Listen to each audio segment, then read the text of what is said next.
Here's the big challenge of life. You can have more than you've got because you can become more than you are. That's the challenge. And of course the other side of the coin reads, unless you change how you are, you'll always have what you got. I have found in my experience that income does not far exceed personal development. Now sometimes income takes a lucky jump, but sure enough, unless you grow out where it is, it'll usually come back where you are. Life has strange ways. If somebody hands you $1 million, best you become a millionaire quickly, so you get to keep the money. Otherwise, sure enough, it'll disappear.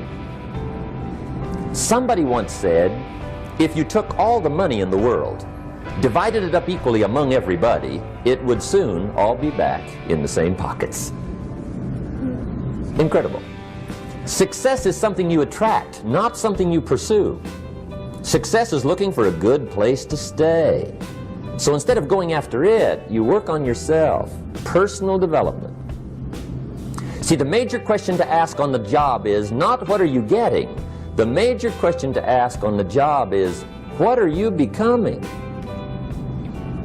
See, the big question is not what am I getting paid here? The big question is, what am I becoming here? Because true happiness is not contained in what you get. Happiness is contained in what you become. So that's our major subject for tonight, personal development. Of all the assignments Mr. Schoaf gave me at age 25, this was probably the most difficult. In fact, I'm still working on this one. I think it's an unending challenge to see what you can become. The next subject is called Basic Laws. And it's good to study the basics. And I call these basics primarily because they come from the Bible.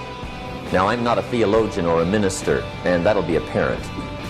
But Mr. Schoaf taught me that the Bible was a good textbook for ideas and stories and success equations, how to live the better life. I found out that was true. He also taught me that the Bible is as practical as it is spiritual, and I found out that's true. If you look at your bank account and your income and you're not happy, there are several places in the Bible to check to see what the heck's wrong so you can make the changes. And we're going to cover some of those tonight, called basics. Okay, the next subject is my favorite, setting goals. Mr. Schoaf taught me how to set goals. What a favor that was. One morning at breakfast, shortly after I met him, he said, Jim, let me see your current list of goals and let's go over them and talk about them. He said, maybe that's the best way I can help you get a better direction started. And I said, I don't have a list. He said, well, is it out in the car or home somewhere? I said, no, sir. I don't have a list anywhere. He said, well, young man, that's where we got to start. He said, I can tell you right now, if you don't have a list of your goals with you, he said, I can guess your bank balance within a few $100s. Which he did. And that got my attention. I said, you mean my bank balance would change if I had a list of goals? He said, drastically. That day I became a willing student how to set goals. And sure enough, learning how to set goals changed my life. And I often wondered why no one had ever taught me how to set goals up until age 25. I went to high school, but if they offered it, I missed it. I went to college for a year, never heard it. I worked for Sears. Really. And to my knowledge, Sears never taught it. Right? How to set goals. So here I am, age 25, married, my family's starting, I've been to college, I'm working, and I still don't know how to set goals. But fortunately, when I was 25, I met the man who taught me how, and it revolutionized my whole life. Economically, socially, personally, it's incredible. So I want to share with you tonight what Mr. Schoaf shared with me, how to set goals. It can be a life changer. Okay, the next subject is the negative part of the seminar. Life is part negative, so we got to talk about the negative. And this subject is called diseases of attitude. Diseases of attitude. There's a lot of things that can wreck your chances to do well. We live in a rather dangerous world, so you got to be not only wise, you got to be careful. Now, attitude diseases are just as bad as physical diseases, right? High blood pressure, heart trouble. I mean, a lot of things lace your chances to do well. So you've got to be careful. And attitude diseases are deadly. I mean, they'll destroy all the good things you start. Okay? So we'll go through those attitude diseases, how to spot them, how to look for them, what they are, and the cure. And I'm a pro on these because I've had them all, so I can give you excellent advice on these. Now, the last subject we're going to consider tonight is called the day that turns your life around. The day that turns your life around. And under this subject, we're going to talk about the emotions that can change your life. Human beings are emotional creatures, and emotions are powerful for life change.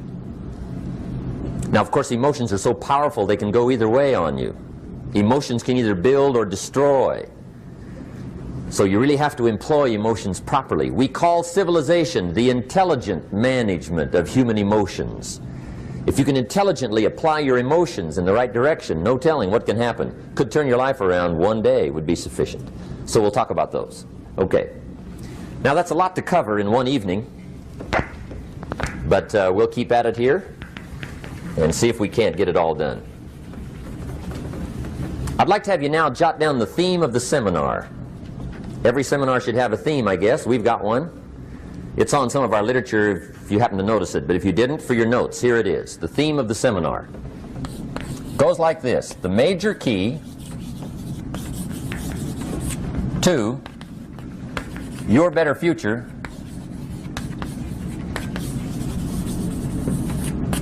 is you. That's the theme of our seminar tonight. The major key to your better future is you. And I'd like to have you underline two words just to give it some added punch. Underline the word major and the word you, so that it reads, the major key to your better future is you. Now, my first suggestion is transfer this to a card or something where you can put it up, where you can see it every day. Preferably put it up where you can see it at the beginning of the day, before you go off to put the day together. This is a good phrase just to glance at, to keep in mind as you're putting the day together. It's called the silent seminar. If you'll just let this talk to you during the day, I found it to be tremendously helpful. The major key to your better future is you. For a big share of my life now, I didn't have this one quite figured out, among a lot of things I didn't have quite figured out. Many things used to puzzle me back in those early days. I used to wonder why two people could work for the same company, one make twice as much money. Now, see, that used to puzzle me. And maybe they were the same age, graduated from the same school, live in the same community, work for the same company, with the same products and the same services. They've got the same traffic, the same problems, and one makes $1,000 a month, the other one makes $2,000 a month. Now that was my puzzling question. Why would this long list be the same and the money twice as much?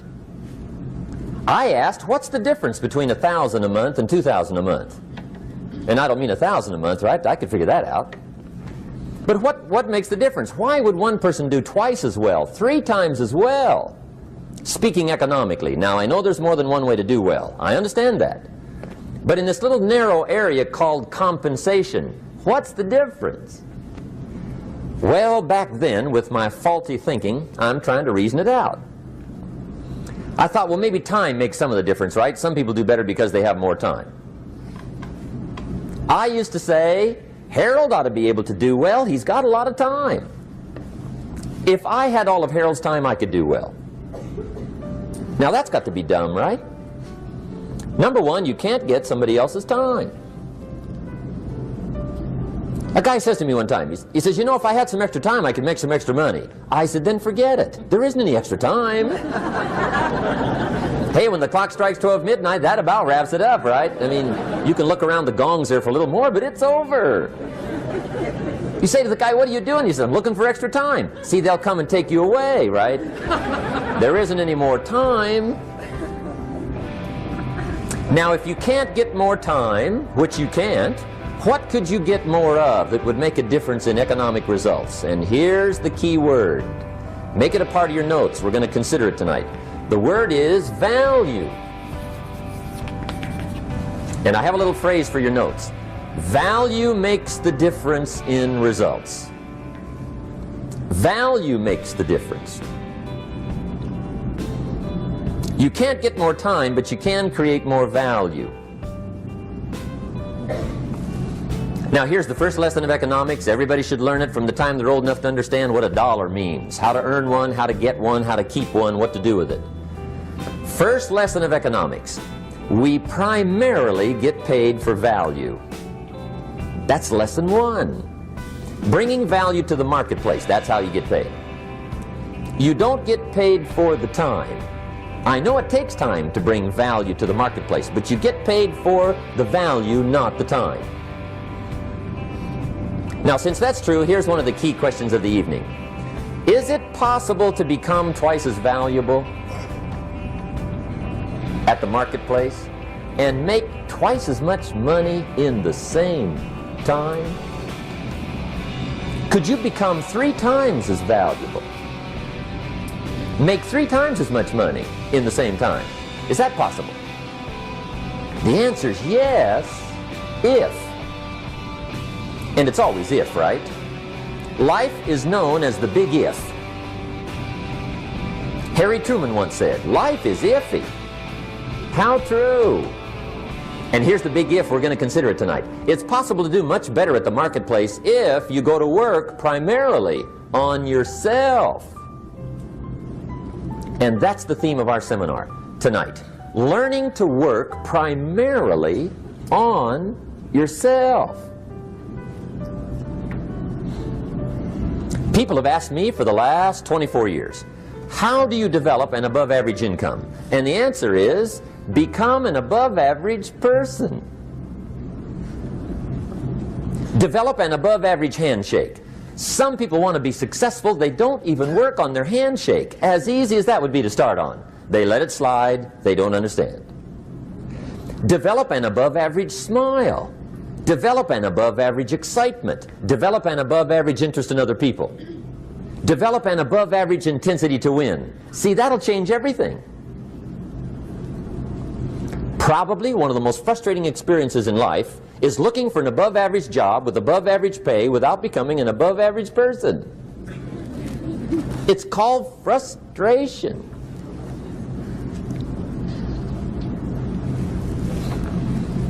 And Mr. Schoaf gave me probably the greatest clue he gave me when I first met him. He said, Jim, if you want to be wealthy and happy the rest of your life, just learn this lesson well. He said, learn to work harder on yourself than you do on your job.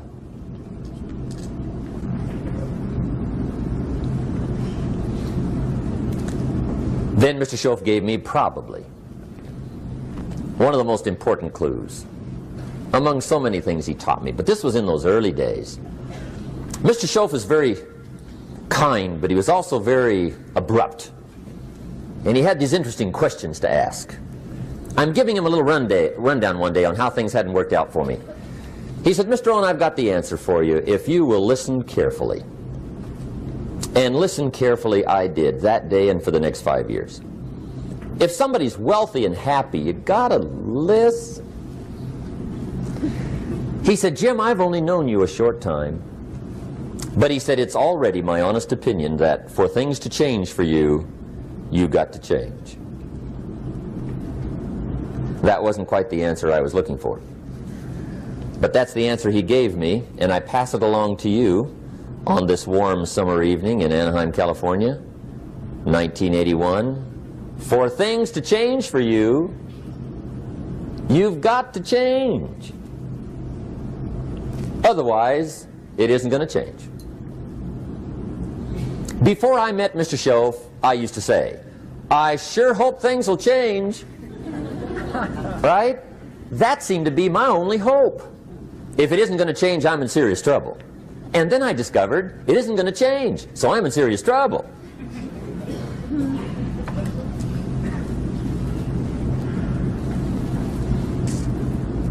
See, I can tell you what the 80s are going to be like. You have dropped into the right place. I did a seminar one time for Standard Oil executives and management in Honolulu. And we're having a conference one day on this big conference table. And one of them said to me, Mr. Rohn, you know some fairly important people halfway around the world. What do you think the 80s are going to be like? I said, gentlemen, I do know the right people. I can tell you. So they all listened very carefully. And I said, gentlemen, based on my wide experience, I can really honestly say to you, in my opinion, in the 80s, it's going to be about like it's always been. Aren't you glad you came? That's inside. I don't pass that around just everywhere. Now, of course, I said that to make a point, but I also said it because it's accurate. It's going to be about like it's always been. It isn't going to change. The tide comes in, and then what? It goes out.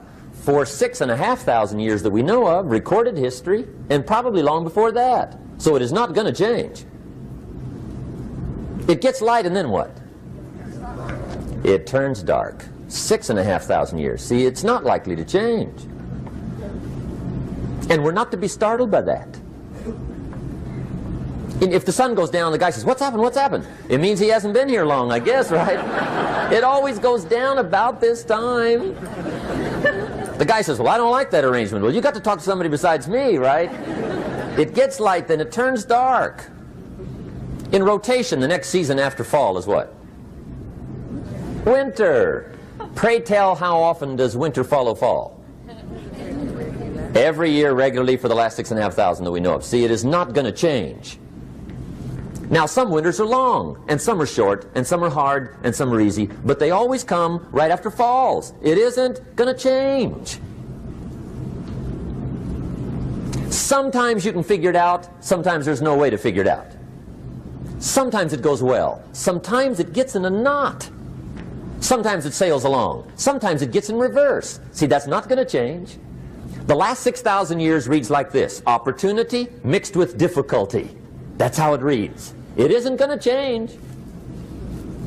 The man says, well, if it isn't going to change, how will my life ever change? Answer, when you change. And whether I'm talking to high school kids or business executives, my message is always the same. And it goes like this: the only way it gets better for you is when you get better.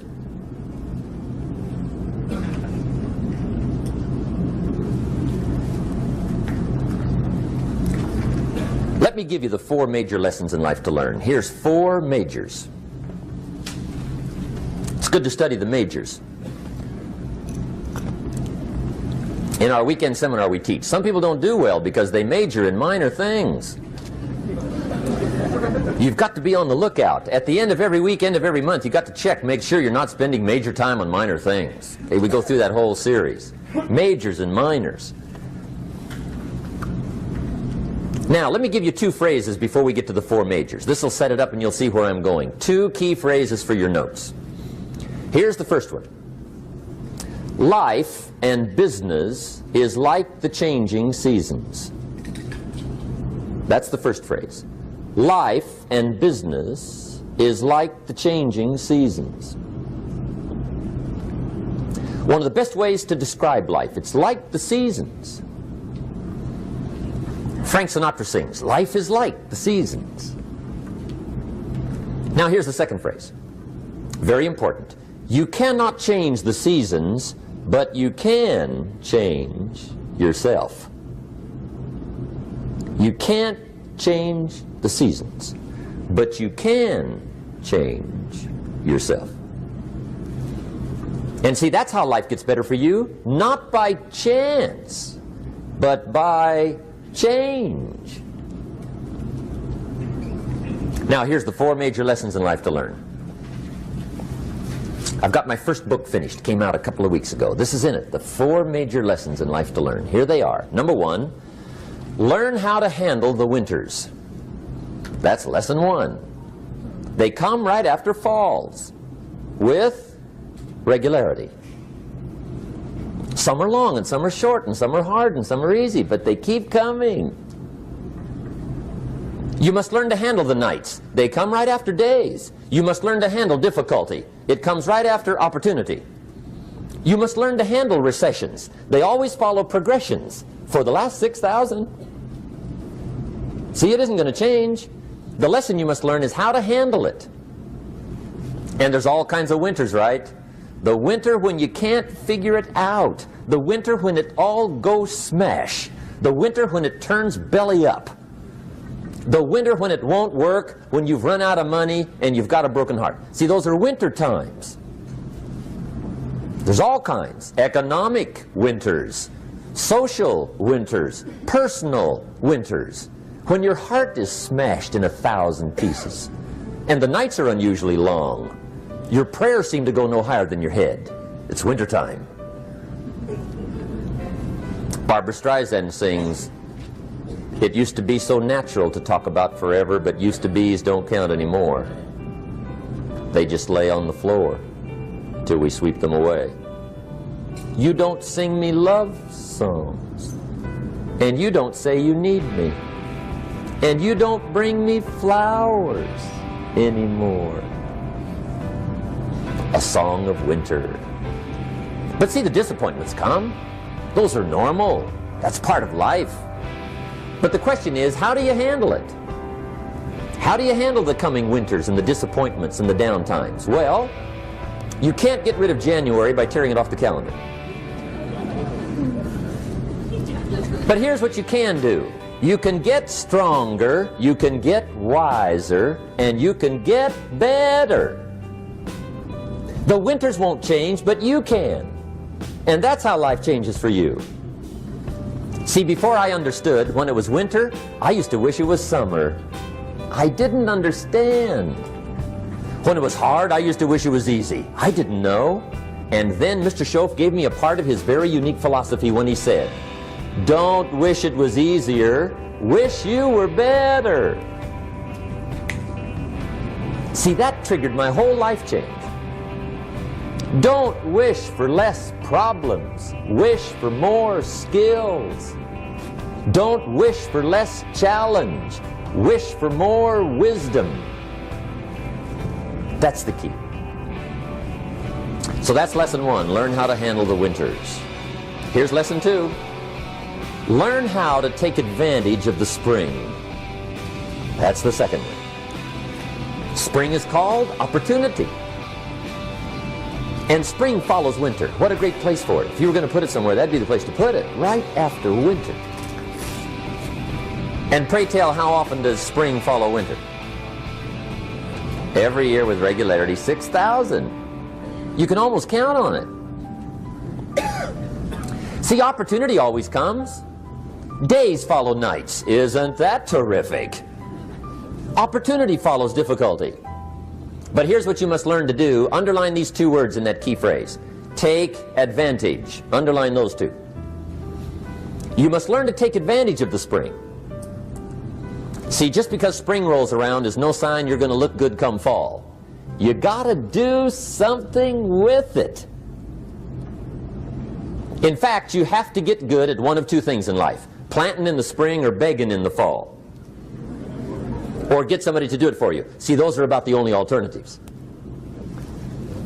Now here's what else you must do. Take advantage of the springs quickly, because there's only a few. Just a handful of springs have been handed to each of us. They don't come forever. Life is fairly brief. So you got to read every book you can get your hands on what to do with your springs while they're here. And take advantage, they soon run out. The Beatles wrote, "Life is so short." And for John Lennon, it was extra short. But life is brief. Elton John sings, "She lived her life like a candle in the wind." It's brief. So whatever you're going to do with your life, you got to get at it. Don't just let the springs pass. Here's the third major lesson in life to learn. Learn how to protect your crops all summer. You got to take care of what you start. Sure enough, as soon as you've planted your garden in the spring, the busy bugs and the noxious weeds are out to take it. And here's the next bit of truth. They will take it unless you prevent it. And that's the third major skill to learn. You've got to learn to prevent the intruder from taking all the good you start. It's one of the challenges. Here's two key phrases under number 3. First one, all good will be attacked on this planet. Maybe not the next one we get to, but on this one, all good will be attacked. Every garden will be invaded. Not to think so is naive. And here's the second phrase. All values must be defended. Political values, social values, community values, family values, marriage values, friendship values, business values. Every garden must be tended all summer. Third major lesson. Now here's number 4. Fourth major lesson in life to learn. Learn how to reap in the fall without complaint. Learn to reap come harvest time without complaint. Take full responsibility for what happens to you. It's one of the highest forms of human maturity, accepting full responsibility. It's the day you know you've passed from childhood to adulthood, the day you accept full responsibility. And another note, learn to reap in the fall without apology. Without apology if you do well, and without complaint if you don't. That's maturity. I used to have that long list of reasons why I wasn't doing well. To explain. You got to explain, right? Otherwise you're going to look bad. I used to have this funny list called Reasons for Not Looking Good.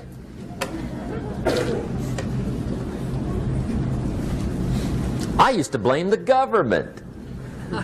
I mean, you can believe that or not. It was at the top of my list. I had a lecture second to none. The government. That was on my list. I used to blame taxes. Look what you got left after they take everything. And they expect you to do well. That was on my list there. Prices, that one's easy, right? You walk into the supermarket with $20, come out with a little half bag. So I had that on my list. I used to blame the weather. I blamed the traffic. I used to blame my car. I blamed the manufacturers. I used to blame the company. I blamed company policy. I used to blame the training program. I blame my negative relatives. They were always putting me down. I blame my cynical neighbors. They're just selfish, looking out for themselves. Won't loan you money? They were on my list.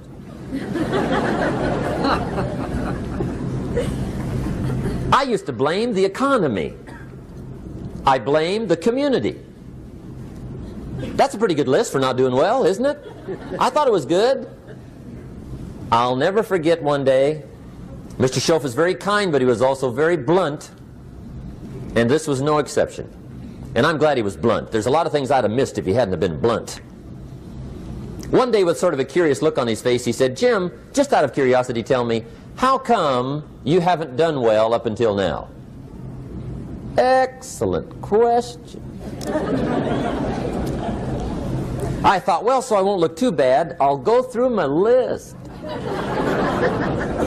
And this list I just gave you, I put that on him. And he was very patient. He let me go through the whole thing, the government, the weather. I went through this whole thing. When I finished, he looked my list over very carefully. He said, "Mr. Rohn, big problem with your list. You ain't on it." How brilliant.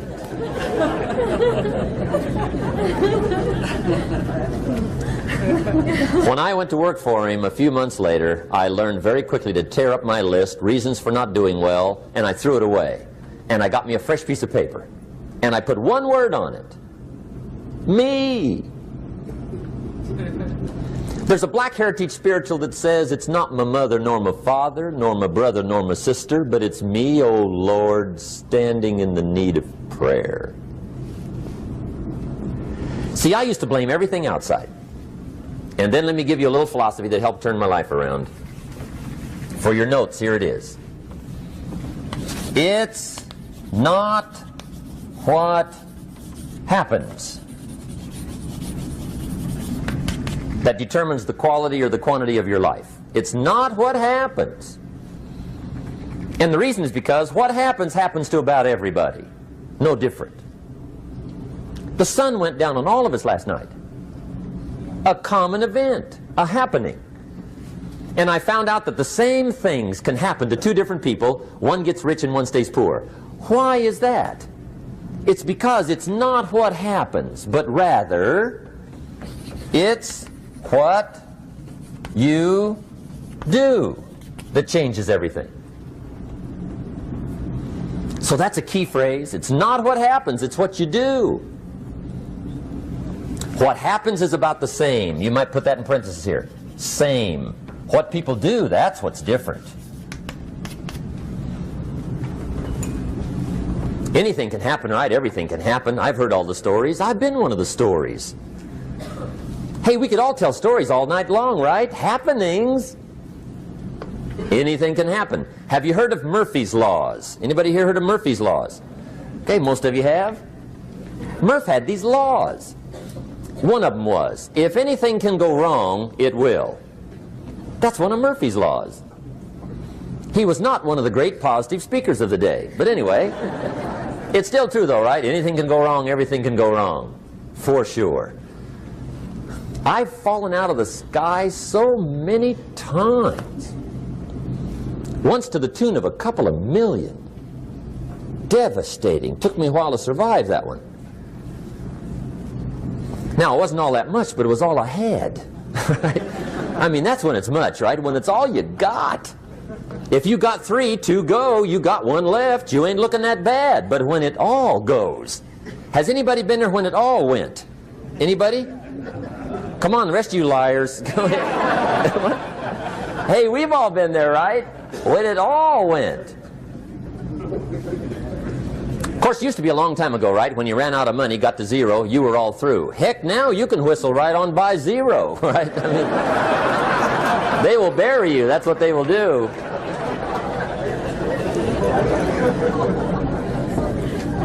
But see, those are the happenings, right? Everything can happen. Anything can happen. But it's not the happenings. It's what you do about it. Somebody says, yeah, but you don't understand the disappointments I've had. Come on. Everybody's had their share. Disappointments are not special gifts reserved for the poor. Everybody has them. The difference is what you do about it. It's not the weather. I used to blame the weather, and I discovered it rains on the rich. So see, that won't help. 2 men wake up one morning, there's a rainstorm on. One of them looks out his window, sees the rainstorm, and he says, wow, what a storm. With weather like this, they can't expect you to go out and make sales. He stays home. Same morning, the other guy looks out his window, sees the same storm, says, wow, what a storm. But he says, you know what, with weather like this, what a great day to go out and make sales. Most everybody will probably be home. Especially the salesman.